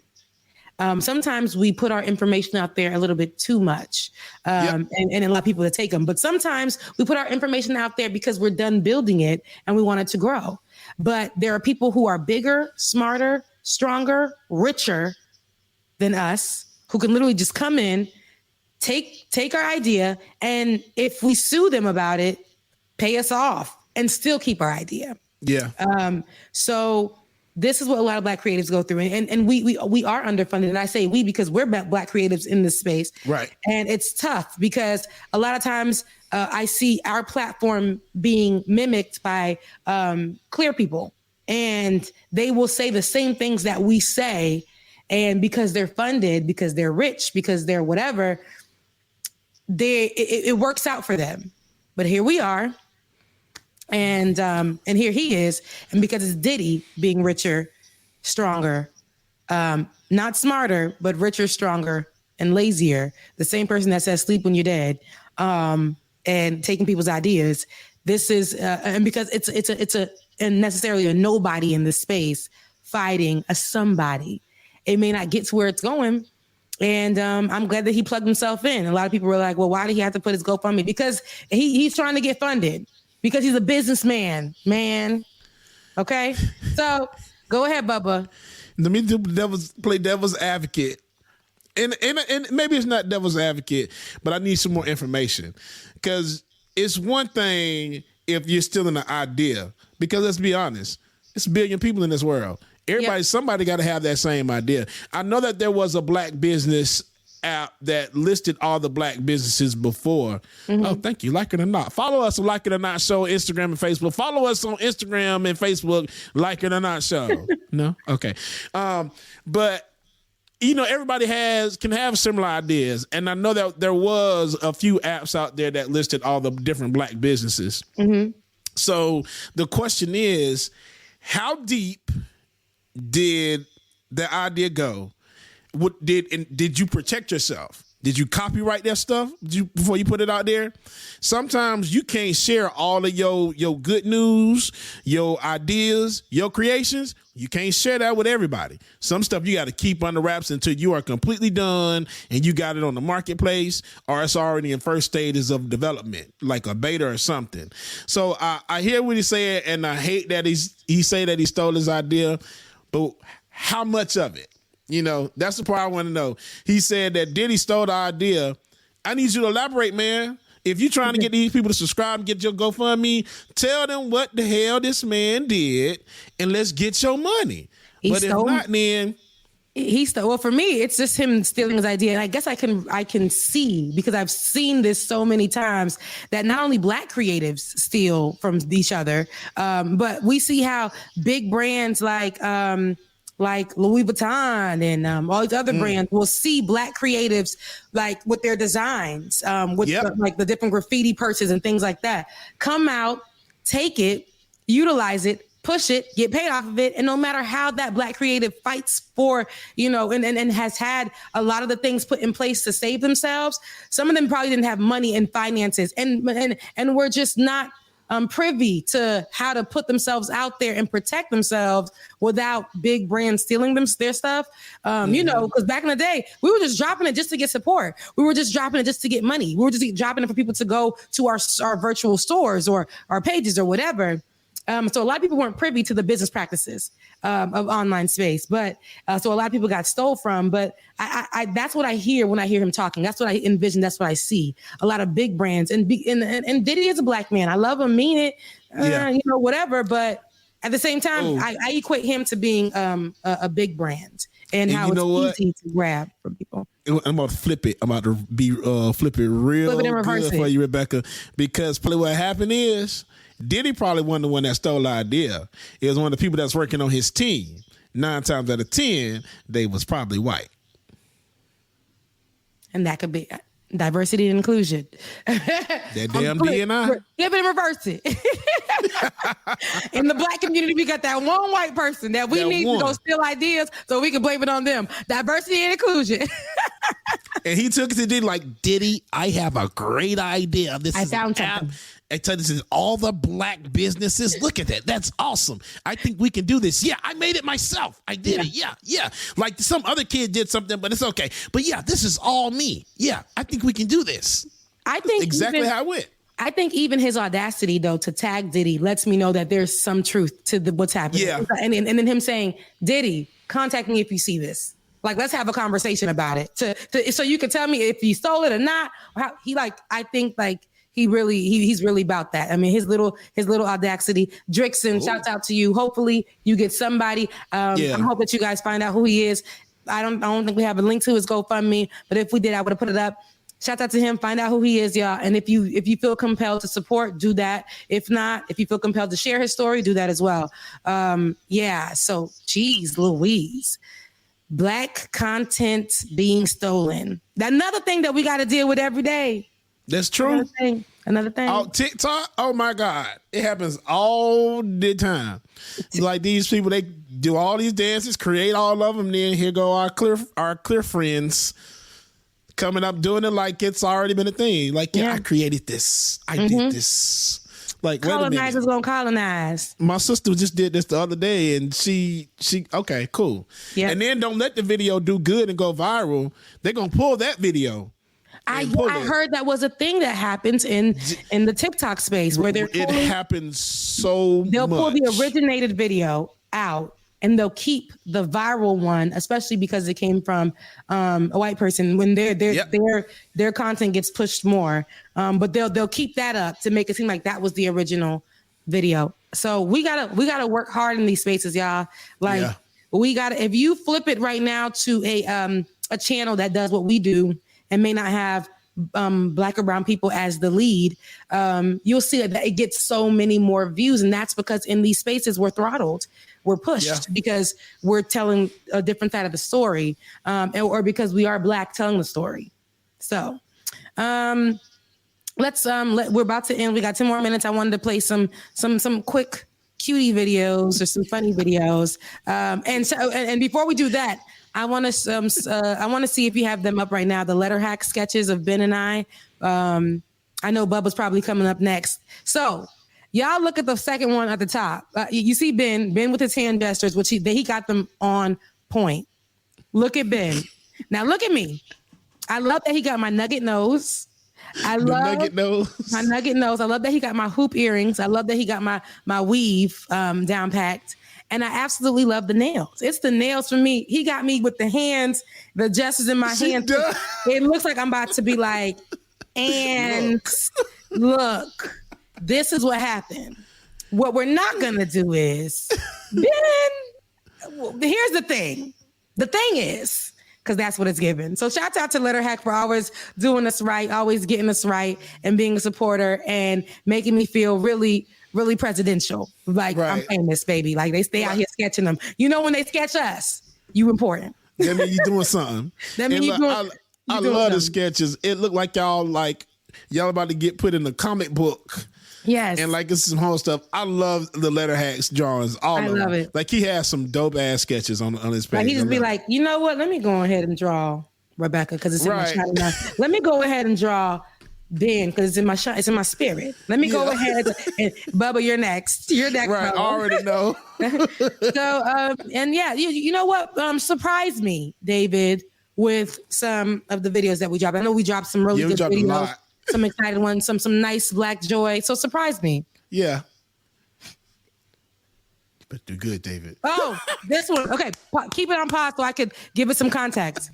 So there is a guy who's running from the police, right? He's running from the police. Y'all, they're going. They get to this damn hill. The hill whoops all of they behind. All of and everybody just starts to walk. Still chasing them, but everybody just starts to walk and be like, damn. Like even the dude that's running. He literally slows down. He crosses the damn highway, but he's going so slow. He's like, oh, let me just they slow anyway. So let's take a look at this, y'all. So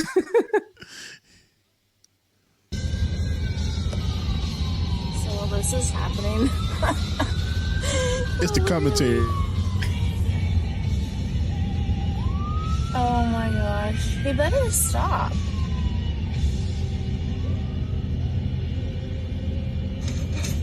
He's gonna run up on the highway and cause an accident.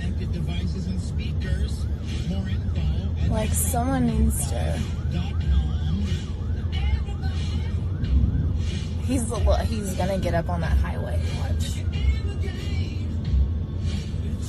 He better not get up there.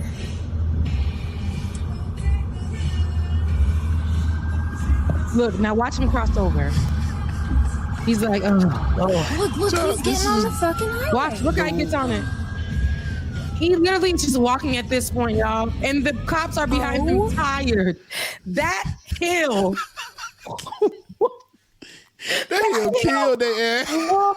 They're behind. If you've ever hiked in Georgia, you know when you're at Stone Mountain and you get to that hilly part, everybody, no one's running that hilly part. Everybody literally starts to walk and just go so slow because it's whooping they behinds. Listen, it's no joke.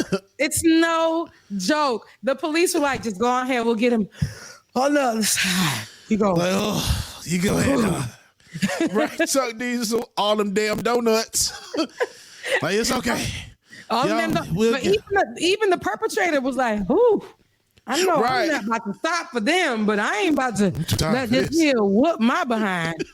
I know I'm going in, but let me at least put up a fight. I should have been working out a little more.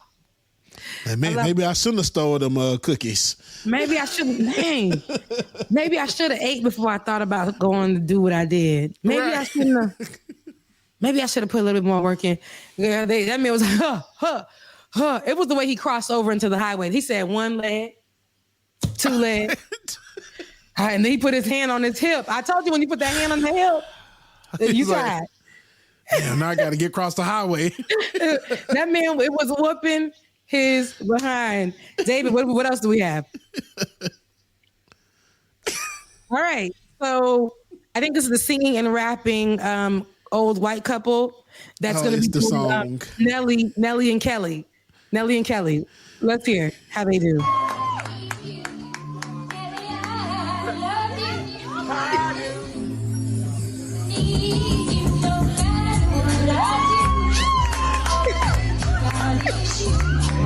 And they in Florida.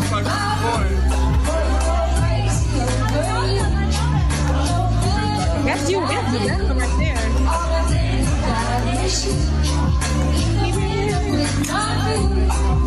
That like Hey Arnold and Grandma.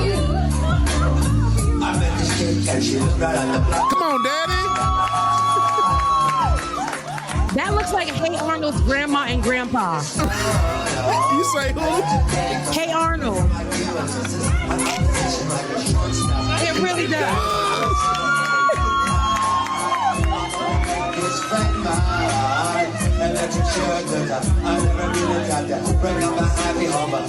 And Mama on beat too. Hey, no, they were giving what needed to be gave. That definitely looks like Hey Arnold's grandpa and grandma. It really does. That's what it's giving me. But that's Rebecca. She said, Kelly, you don't know it. No matter what I do, all I think about is you. Even when I'm with my boo, boy, you know I'm crazy over you. No matter what I do, all I think about is you. Even when I'm with my boo, boy, you know I'm crazy over you. Shawty be looking like. I don't know the rest of the song. I met this girl that she just moved right all the block for me. Yeah. I cannot believe it. This is the viral white folks videos, right? And when I see this, I always have to make sure we back it up with like the black folks dancing, just to make sure there's a balance. But I love to see that though. That was really cute, and it had to be out of Florida. It had to be out of Florida. Oh, there's another one, y'all, because it's been a certain epidemic. It has. These white folks have been going out here and colonizing our music. I like the last one that we saw. Let's see if we're gonna like this one. And this is in a supermarket. Let's see if we're gonna like it. No. Back it up. Big girl. Back it up. Back it up. Now, wait a minute now. Wait a minute now. Wait a minute now. Wait a minute now. Wobble, baby, wobble, baby, wobble, baby, wobble. Wobble, baby, wobble, baby, wobble, baby, wobble. White people in. You see? There is no wobbling happening. That man said, wait a minute now. Wait a minute now. He was giving us Elvis. Wait a minute now. Wait a minute. It was no wobbling happening in this particular moment. Look at him, Rebecca. Look at him. Oh, and I don't like when they do their wrists like this. Why do they do this? Is she chatting to Jesus? Hey, she said, wait a minute now. Wait a minute now. I thought she was giving a shout. Wait a minute. No. I don't like when they roll their wrists like this. It's just like, it's like, that's part of the techno stuff. It's like, yeah, the raging. Like the Kamehameha.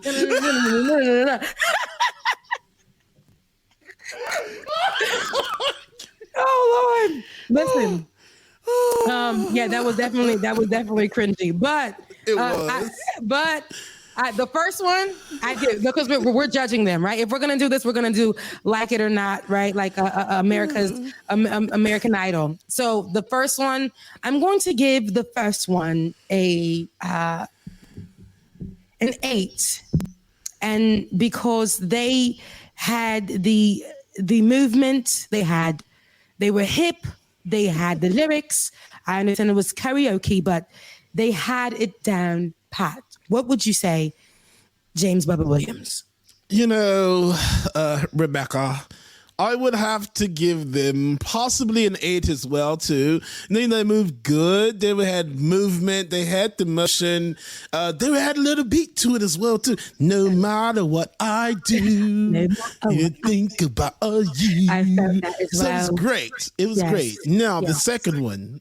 You go first, Rebecca. Now, on the second clip, if we look at the environment, it looks as if it was a cabaret inside of a grocery store. And that to me is very telling of the lack of talent that they had. He said, wobble, baby, wobble, baby, wobble, baby, wobble. And there was no wobbling happening in that video. So I give them a 3 for effort out of 10, but they are not going to make it to the next round, unfortunately. Rebecca, I don't know what the hell you're talking about. Those people did good. They were outstanding Americans. They were dancing to some, I don't know, black music, I guess. They need a 10. They need to go on to the next round because they were doing their little wobbling thing and moving their wrist. They were dancing. They were dancing, Rebecca. Dancing. And with that being said, that's why they will not be moving on. Who let him on? Who let Bubba on stage? Wait, look, I run the show. I don't want to work with this black woman. She gets on my nerves. She always thinks she knows what the hell she's talking about. Because that's the actual fight on Like It or Not, American Idol version. Listen, I hope that you guys definitely enjoyed us. I hope that you guys had a good time with us. I hope that you were able to vibe. It is Thursday. So whatever you're doing today, I want you to play some throwback music. My song choice of the day will be After Party by Coffee Brown. We've been talking about that for a while, but I'm going to be playing that today. Right. What's going to be your throwback jam of the day today? My throwback jam will probably be... I don't know, Rebecca. I'm trying to think about it. Some a little Anita. What you want? A little Anita, a little Luther, a little what you want? I'm feeling Tamia.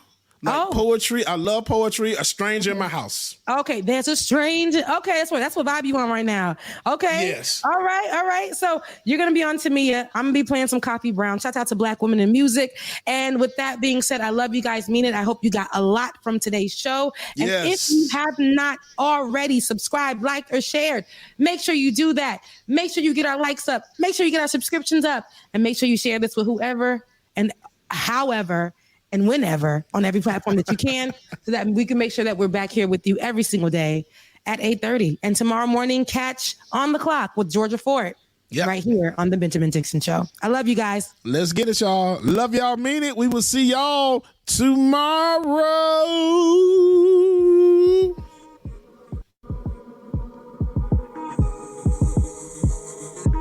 How you gon' lie when you look me in my eyes and you show me your facade? Show me your facade.